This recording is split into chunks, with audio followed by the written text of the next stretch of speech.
Society for Threatened Peoples tiene el uso de la palabra. Thank you.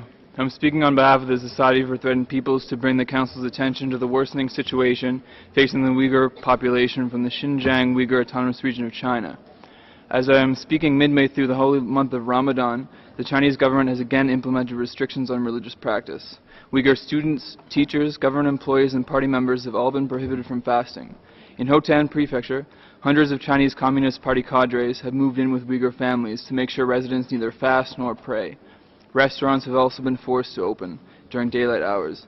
In addition, over the past 6 months, thousands of Uyghur students studying overseas in Egypt, Turkey, France, Australia, and the United States have been forced to return to China. In some cases, relatives of the students have been detained for months in an effort to force the students home. In one case, a Uyghur student returned because his brother, sister, and parents were all detained. Reports have also indicated that many of the students have been detained since their return. The Chinese government has extended efforts directed at Uyghur youth in 2017. Just this month, an order was posted requiring all Uyghur parents to change the names of their children under the age of 16 if they are among a list of 29 names listed as overly religious. Names including Islam, Quran, Mecca, and Imam have all been banned under a recently implemented regulation on de-extremification. The same regulation also has led to the criminalization of the growing of beards of an inappropriate length, or clothing or symbols considered too Islamic.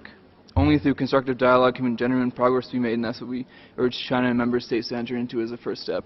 Thank you. Muchas gracias.